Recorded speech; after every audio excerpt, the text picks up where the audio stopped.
Hey guys, welcome back to the channel. Got another Magic the Gathering video for you guys today. Today I'm showing you guys a new version of my self-mill discard deck type thing. Basically, last couple videos I did black-green.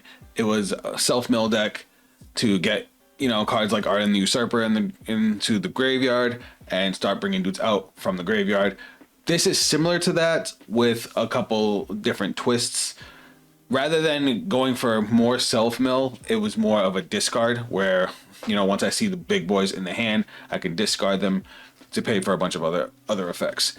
I kept on running into that issue with my green and black deck where if I drew into the cards, I hated myself because it's like it still takes a really long time to be able to cast those cards. So it's just like I didn't have enough discard outlets, and I know I could have modified it, but regardless, it gave me the idea for a whole different version of the deck. And honestly, I kind of like some of the blue cards. So let me talk about it real quick, and then we're going to jump into some gameplay real quick. So our one drops, we're playing up just to dig for cards. Unsummon is fucking gross, especially with all these landfall decks and whatnot. They'll put a million counters on a dude, and you'd be like, cool, one man, and bounce that shit back to hand. It also works really, really well against tokens because they just remove the tokens. Cecil, Dark Knight, early game death touch. Chart course is nasty because draw two, discard one. So if we end up with any of our big boys, we can just discard them. Or if we attacked, we could just draw two cards. Rana, Herald of Invasion. That's a new one for me. Tap it, draw a card, discard a card. Easy discard outlet. Its transformation, the transformed form. Its transformation costs 5, 6, or 5 and 2 life. Whenever a source deals damage to Rona, your opponent has to exile a card from hand, and if it's a land, you can put it onto your battlefield under your control, or you can cast it without paying the cost. So nasty for the early, good for the early game to help set up. Nasty for the mid game. Now, Bitter Triumph and Strategic Betrayal, because if you see there's actually 63 cards here, it's supposed to be 60. I put them in there because they're kind of interchangeable. I was playing Bitter Triumph for a while, but I kept on getting screwed by some protections. While I do love the fact that it's an instant and it can hit planeswalkers, being able to force your opponent to exile a card dodges all protections, and then they also get rid of their graveyard. And with reanimator decks running everywhere, it gives us a good out to the mirror match. But I put both of them here so you guys can see either one of them is interchangeable. Cynic Loner is the GOAT. Cynic Loner, your opponent either has to deal with the 3/1 or let you start setting up your grave. It's almost like it has death touch because 3/1's kind of big for a 2-drop. And if they don't deal with it, you get access to all the big boys.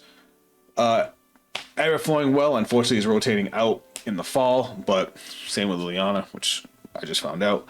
But card's nasty. Mill 2, draw 2, and then once you have 8 permanents in the grave, it turns into a mana that turns any of your cards into a copy of another permanent that you cast. We do have a lot of legendaries, so that effect doesn't help too much, but it is nice to get the free land. Emet-Selch. I gotta talk about Emmett. We all know Liliana. Emet-Selch. I'm not saying too much on the cards. I want to get into the gameplay, but I gotta talk about this boy. I like this card. So he's a 2/4, 3-drop, 1 colorless, 1 blue, 1 black. When he enters or attacks, you draw a card, discard a card. That's it. But if you get 14 cards into the drop at the beginning of your upkeep, he flips over and you can cast your entire graveyard. Well, not entire. You can basically play your graveyard as a second hand. And yeah, he's a 6/6 with Vigilance. And Vigilance gets annoying, especially with the 2/4, because your opponent can't easily run him over. And people are scared of him flipping over. We're up to 4 Zombifies now, since that's our only revival outlet. We actually cut everything else to make room for more answers. Deadly Cover for board wipe. Season of the Lost is fucking crazy. So you get to pick one of the 3 effects.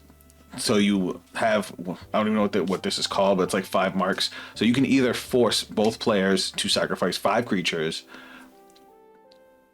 or 3 creatures and draw a card, or draw for every every creature that you lost. Like, you basically get to pick a combination of these effects so that you get 5 paw marks. And I didn't realize how strong that was until I forced my opponent to sacrifice 3 creatures and then drew 2 cards. It was nuts. Then we have our big boys. We do have a new one in here. Obviously, Odin pops a card, Massacre Worm -2/-2, and then for everything that dies, your opponent loses 2. A new one though is Sephiroth Planet's Heir. I kind of slipped on this card, but once I put it in the deck, it actually put it in work immediately. It does a similar thing to Massacre Worm, except its mana cost is a lot less strict, with just one blue, one black, and then four of any. It gives -2/-2 to everything your opponent controls, and then it gets +1/+1 for every creature that dies, not just by that effect, but for any creature that he sees die. Double Ardyn. We don't want to see Ardyn in hand, but if we see it in hand because we have so many discard outlets, it's okay. One Bahamut because he's a 9-drop. And of course, Valgavoth. This card in an open board state is basically a game over. If your opponent doesn't have anything on the board, you basically drop this and win. It's still such a disgusting card. And then my mana is a little weird. Thankfully I have nothing that comes in tapped besides Tarnation Vista, because it can turn into anything. But Underground River and Gloom Lake, I believe, are rotating out as well, so we'll have to modify that after. But the deck's super fun, and I want to show you guys what I did. Now, remember, I'm still new getting back into Magic, so I know the ratios seem weird, but I promise you it's a lot of fun. Let's go jump into a game. All right, what do we got here? We got a discard outlet for Sephiroth. We got Zombify. I mean, it's not horrible. I'd like one more mana. And obviously Tarnation's Vista is the only one I'm not the biggest fan of because it comes in tapped. But you know what? Let's see what let's roll with it. See how it goes. Let's hope I don't regret it. We have 2 cards to draw cards, so we should see some mana. That's one of the changes, because we don't have things like Dregger's Insight to dig for mana. We're going to basically try and draw into mana with all of our draw spells. So we're going to start off with Tarnation's Vista, and we're going to make it... I don't think I have anything that needs 2 blue, so I think we'll make it a black.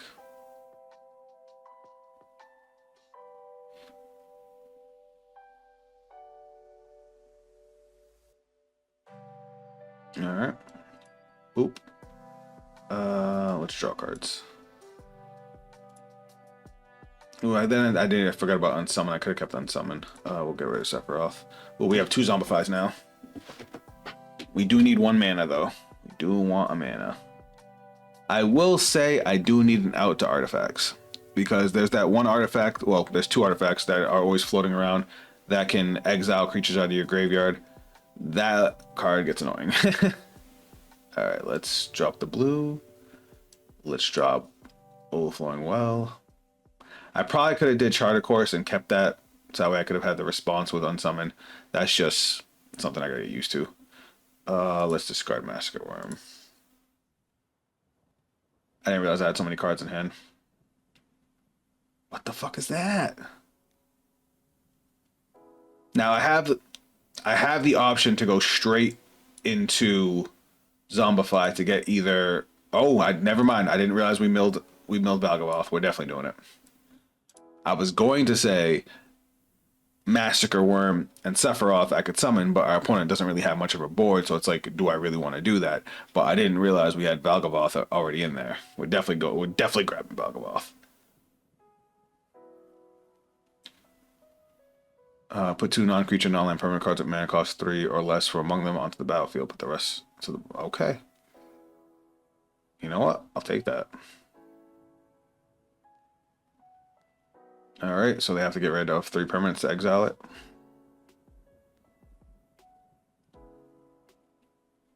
Which they do have the permanents, but it's going to ruin their whole setup.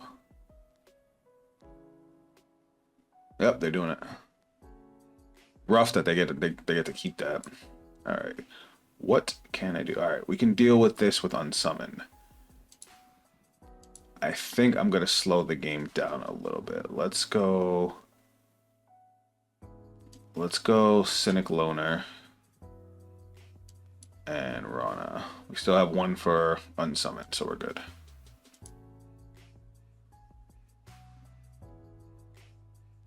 Alright, so they're just playing artifact after artifact, which is going to let them get another construct. That's a little annoying. Oh, and then they get 1+1/+1 for each artifact. Okay, I understand.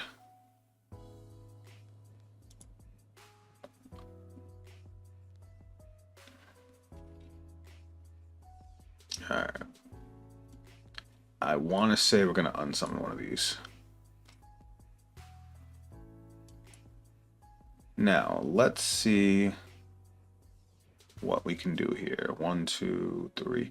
We have 6 mana, so we can play Charter Course and we can play Zombify. Let's see what we get off the Charter Course.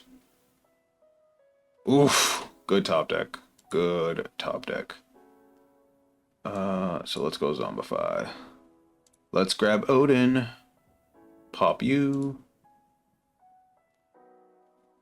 And let's go attack. Cynic Loner. Let's dump Bahamut so we could start popping these artifacts. But now we do need to get into another revival. Didn't think of it. Maybe Valgaboth was greedy, trying to play it early. Uh-oh. This could be bad.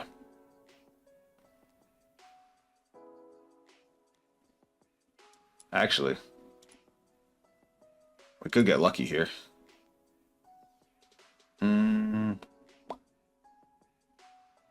Let's get rid of this. Let's play this, yes, because we're going to untap Rona. I want to see if we can draw an out to this. Let's keep the one that we just played. And we drew the out. GG. If we hadn't drawn an out, I was also going to Rona.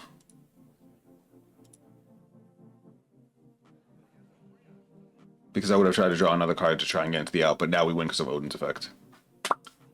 GG. You know what? That was a pretty quick game. Let's go find another one. Ooh, alright, this is a solid hand and we're going first. We do need a way to get cards into the grave because we have 2 Zombifies. You know what? We can start off with Opt as our first turn. So we'll start off with the blue mana. And we'll play Opt on our opponent's turn.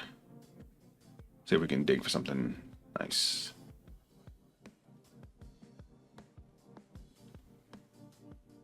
Playing against blue-green. Is he playing a creature already? Oh, the damn chicken. Alright. I'm gonna Opt now. Oh, we want this, but we need mana. Oh, this could be gross. Oh, we need mana bad. Yeah, we're doing it. And we would draw the Cynical Loner. Alright, I'm going to ditch Valgaboth now. No, we're going to ditch Bahamut. It's going to be more important to get Bahamut now, because they're good, especially with the deck we're up against. Alright, we need mana. Come on, give me mana.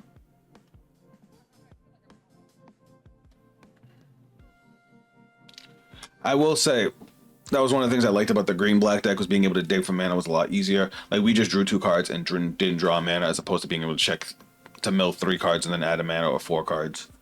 And then cards like, Say Thy Name, was it called?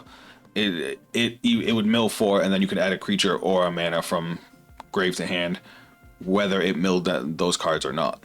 That card was nuts. Oh, Say Thy Name, that's the name. That's the card. Alright, fuck that chicken.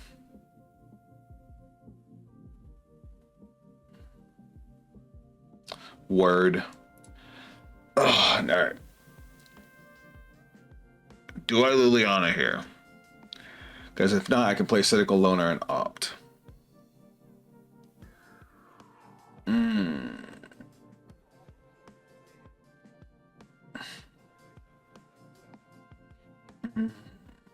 Alright, we already have Bahamut set up, so you know what? As much as I want a Liliana, I'm not going to.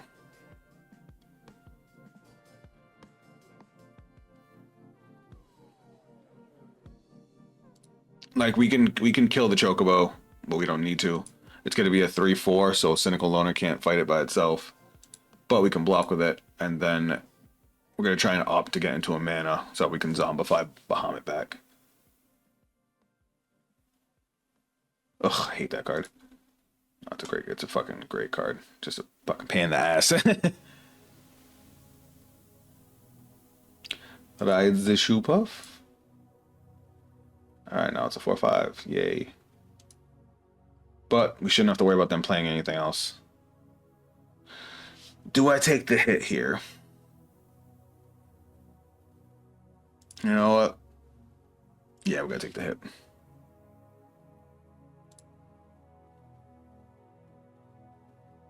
That hurt, but we should be okay. We're gonna opt and get a mana.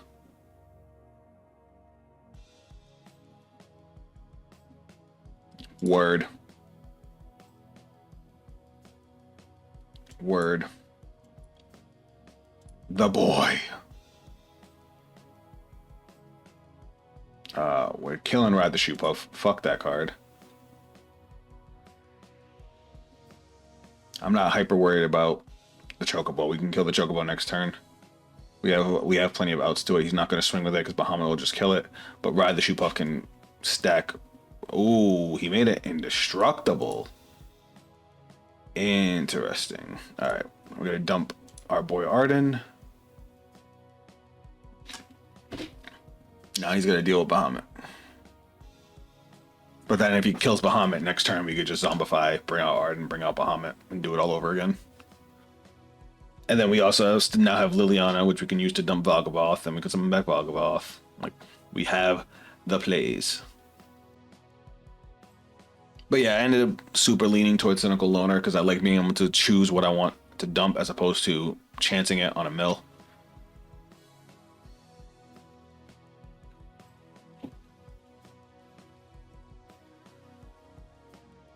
I always forget what this does.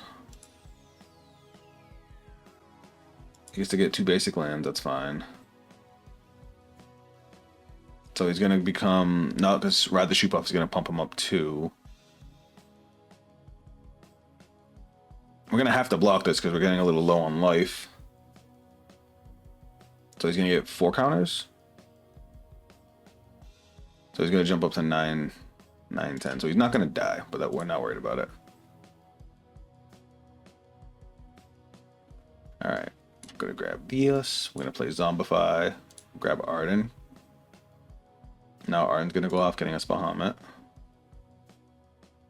I'm gonna pop Saz's Chocobo because it got a little too big. And then we're gonna swing with Lifelink.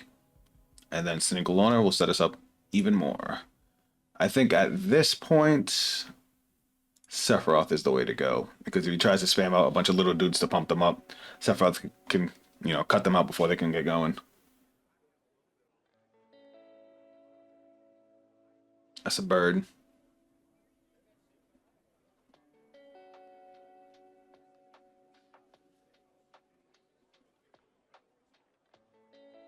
Nice. Oh, now he's getting big. Maybe we should have grabbed Odin. But he can't swing, doesn't have haste, right? Does he forget that Bahamut can just kill another card? Matter of fact, we'll probably use Bahamut to pop Ride the Shoe Puff, and then we'll just hit this with Liliana.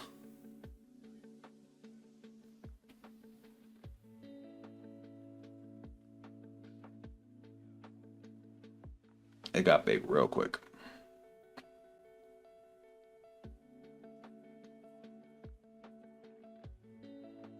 Yep, you gotta deal with the Bahamut.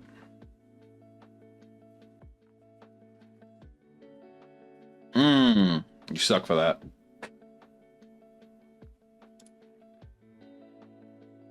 Now I gotta beat your ass.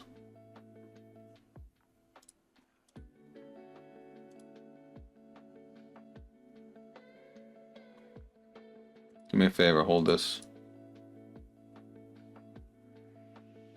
And once more, this time we'll send Odin.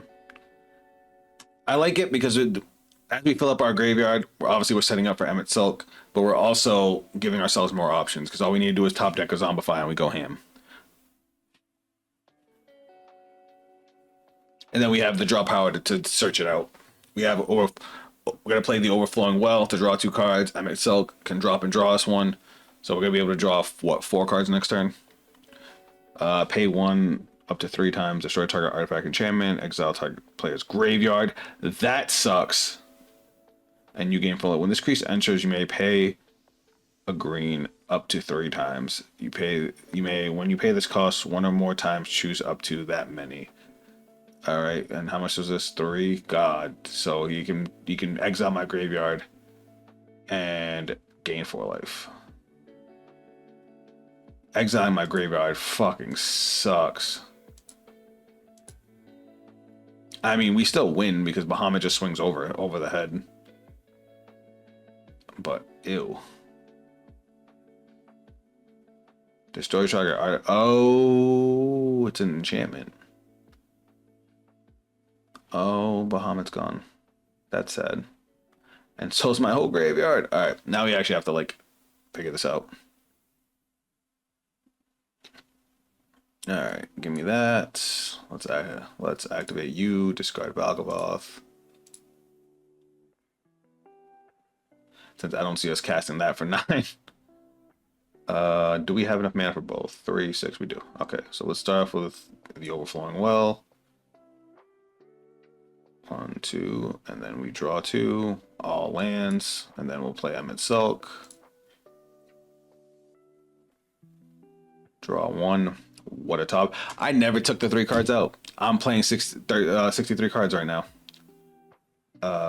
We'll get rid of you, keep this, and then we'll swing away. And they have to respond to it.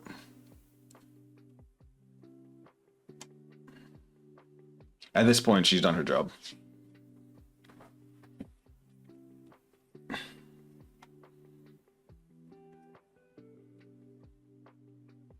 What the fuck is this thing? You may destroy target enchantment. Okay, cool. Well, they have a problem. They need another creature because we have Liliana with two loads of counters already on her. And then we just punch with Emet-Selch and win. Doesn't have haste.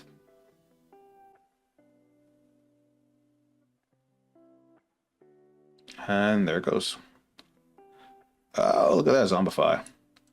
Well, unfortunately for you, that's the game, because Bitter Triumph, pay 3 life, pop this, swing away. We're just going to drop and draw whatever we could draw and drop whatever we got, and then if for some reason they didn't die, we would Zombify out the Valgavoth. So, yeah, fun times. So, my bad, you guys. That was a 63 card deck. I actually wasn't going to run Bitter Triumph. I've been running Strategic Betrayal just because sometimes other black decks have been a little annoying, especially black-green, especially with the Jumbo Cactuar combo. That's been a little annoying. So I wanted to be able to exile my opponent's graveyard. That's why we're playing Strategic Betrayal. But you got to see how Bitter Triumph or Strategic Betrayal would have been good in that situation. Bitter Triumph does have the advantage of being an instant and being able to also hit Planeswalkers. That's why it's a good card. And it can be a discard outlet, or you can pay life. Whereas Strategic Betrayal allows your opponent to choose, which can also be bad. But we have so much destruction that we can actually play around that. But you guys got to see a couple games of what the deck does. Let me know your thoughts. Let me know how you guys think I should improve it, and what you guys think I should lean toward when rotation happens in the fall, because some of these cards are going out and I want to figure out what to put in, because I actually really like the interplay with blue. Blue and black have some great interaction, great destruction. Unsummon, you got to see a little bit of what Unsummon can do in here, up to help me dig for cards. Like, it flows together nicely, and after adding a few higher rarity cards into it, it's grown to something I'm really enjoying, and I think I might actually enjoy it more than green black. But maybe I have to tweak with it a little more, learn a little more about blue. Thanks you guys for all your support on my last 2 Magic the Gathering videos. It really makes me want to keep on playing and keep on learning more about the game. If you guys want to check me out on social media, those links are down below. If you guys want to see a Magic the Gathering stream, let me know. I would love to play Arena on stream with you guys. I always love playing card games with the viewers. That's going to be it from me, guys. I'll catch you guys on this video. Later. See it in my eyes, I was born for this. I got demons on my side, you ain't high like this. I got reason to believe, I don't need it from my gifts. Only I can change the world, let it go like this.